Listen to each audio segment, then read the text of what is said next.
नमस्कार दोस्तों, कैसे हैं आप सभी लोग। मैं आशा करता हूं कि आप सभी लोग बेहद खुश और प्रसन्न होंगे। दोस्तों, आज के इस वीडियो में हम बात करेंगे, जो पुरुष पत्नी की ये 3 चीजें बेशर्म होकर देखता है, उसे अपने जीवन में कभी भी धोखा नहीं खाना पड़ता है। ये एक बहुत ही मोटिवेशनल और बहुत ही जानकारीपूर्ण वीडियो है, जो कि आप लोगों से गुजारिश है कि वीडियो शुरू से आखिर तक जरूर देखिएगा। वीडियो अच्छे लगे तो लाइक कीजिएगा, चैनल पर नए हैं तो सब्सक्राइब जरूर कर लीजिएगा। दोस्तों, एक समय की बात है, एक आदमी बहुत ही परेशान रहता था और जब भी वो घर जाता था, उसकी पत्नी से हमेशा लड़ाई झगड़े होते रहते थे। वो परेशान रहता था, घर में न खाने के लिए खाना था, न पीने के लिए पानी, न पहनने के लिए कपड़ा। जब वो घर जाता था तो हमेशा उसकी पत्नी लड़ाई झगड़े स्टार्ट कर देती थी। वो मायूस होकर और निकल पड़ा घर छोड़ के। कुछ दूर जाने के बाद उसे एक कुटिया मिला, जहां पे उसे एक महात्मा जी मिले। उसने बड़ी ही परेशानी से अपनी व्यथा सुनाई महात्मा जी को कि हे महात्मा जी, आप हमारे दुख दर्द दूर करें। हमारे घर में न खाने के लिए रोटी है, न पहनने के लिए कपड़ा है, नहीं शुद्ध बात व्यवहार है। जब हम घर जाते हैं तो हमारे घर हमारी जो पत्नी है हमेशा झगड़ा करने लगती है, हमेशा बोलने लगती है, उल्टी सीधी बातें बोलती है, जिससे कि हम ज़्यादा परेशान रहते हैं और उसी परेशानी के कारण हम घर से निकल कर आए हुए हैं। आप ऐसा कुछ कीजिए कि हमारी दिनोदशा सही हो जाए। महात्मा ने कहा कि देखो, तुम्हारी दिन दशा सही हो जाएगी अगर ये 3 बातें तुम ध्यान से अगर देखोगे, तो हमेशा के लिए तुम्हारी जीवन अच्छी हो जाएगी। और ये बातें उन लोगों के लिए ज़्यादा है जिसका शादी विवाह अभी नहीं हुआ है, आने वाले समय में करेंगे या उनके माता पिता करेंगे। अगर माता पिता इस वीडियो को देख रहे हैं तो उनके लिए भी काफ़ी महत्वपूर्ण वीडियो है। तो महात्मा जी ने बोले कि अब एक कहानी के जरिए उसको समझाने लगे कि एक ऐसा सेठ था जो हमेशा सुखी संपन्न, और उसके घर में कभी भी मार झगड़ा लड़ाई नहीं होता था और वो अपने घर में सुखी शांति से रहता था। यहाँ तक कि उसके गांव वाले देखकर कहते थे कि ये सेठ हमेशा इसके घर में कोई झगड़ा झंझट नहीं होता है और अपने बीवी के साथ, अपने बाल बच्चों के साथ अच्छे से जीवन व्यतीत करता है और इसे कभी भी रुपये पैसों की कमी नहीं होती है। वहाँ जो लोग थे वो बहुत ही प्रसन्न थे और कुछ लोग उसे देखकर जलते भी थे। दोनों तरह के लोग होते हैं। और सेठ की एक खासियत थी कि उसकी पत्नी जो थी कभी भी उससे लड़ाई झगड़ा नहीं करती थी और उसके घर में हमेशा शांति का माहौल रहता था। यही कारण था कि उसके घर में हमेशा रुपयों पैसों की भरमार होती थी और माता लक्ष्मी का आगमन जहाँ रहेगा वहाँ पे हमेशा सकारात्मक का वास होगा। तो वहाँ पे ना झगड़े होंगे और न ही दुख बीमारी आएगी। जहाँ पे स्त्री अच्छे चरित्र वाली होती है वहाँ पे कभी भी कोई इसी प्रकार का दुख नहीं होता है। ये कहानी के जरिए महात्मा जी सुना रहे थे। वहाँ के अगल बगल लोग राजा के पास गए, राजा दरबार में गए कि हमारे बगल में, हमारे गांव में एक सेठ रहता है और वो बहुत ही अच्छी तरीक़ा से अपनी जीवन व्यतीत करता है। आप भी हमें कुछ ऐसा ज्ञान दीजिए कि हम लोग भी उसी की तरह रहें। तो राजा ने कहा कि आप लोग उसके घर में देखे होंगे कि दीपक जलता होगा। सभी लोगों ने देखा कि हाँ, उसके यहाँ तो दीपक हमेशा जलते रहता है। तो राजा ने कहे कि आप भी अपने घर में जाइए और सभी लोग दीपक जलाइए। अगर आप घर में दीपक जलाते हैं तो आपके घर में कभी भी अंधकार नहीं होगा और कभी भी आपको आपस में लड़ाई झगड़े नहीं होंगे और साथ ही साथ आपको कभी भी रुपयों पैसों की कमी नहीं होगी। ये बातें सुनकर वहां के नागरिक चल पड़े और जाने के बाद अपने अपने घरों में जैसे वो दिया जलाता था वैसे दिया जलाना स्टार्ट कर दिए। लेकिन रात में उस दिया को कोई भी आदमी जलाता नहीं रहा, कंटिन्यू नहीं किया। रात में दीपक अपने से बुझ गया और सेठ के यहाँ 24 घंटा दीपक जलता था।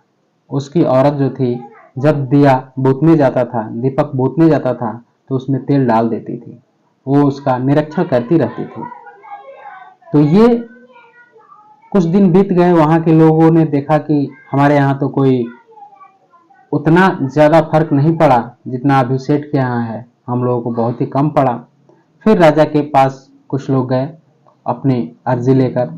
तो राजा जी ने कहे कि देखिए, आप लोग जो दीपक जलाते हैं वो दीपक आधी रात के पहले ही बुझ जाता है और जो सेठ के यहाँ दीपक जलता है वो दीपक जलते रहता है, 24 घंटा जलते रहता है। तो इस पे कुछ लोगों ने देखा था तो कहा हाँ हाँ हाँ, उनके यहाँ तो दीपक जलते रहता है। ये बातें सुनकर लोग आए और अपनी काम में शुरू हो गए, अपना काम वैसे करने लगे। अब ये बातें राजा जी को सुनकर बहुत ही आश्चर्य हुआ कि उसके यहाँ 24 घंटा दीपक जलता है। तो उसने अपने एक दासी को सेठ जी के यहाँ भेजा परीक्षा लेने के लिए राजा का, कि जाओ तुम राजा से कहना कि सेठ से कहना कि अगर तुम सेठनी को छोड़ देते हो या मार देते हो तो तुम्हें राजा 10 लाख रुपया और इनाम देंगे, मुंह मांगा इनाम देंगे। सेठ को बात ये वहां की दासी जाकर सुनाई।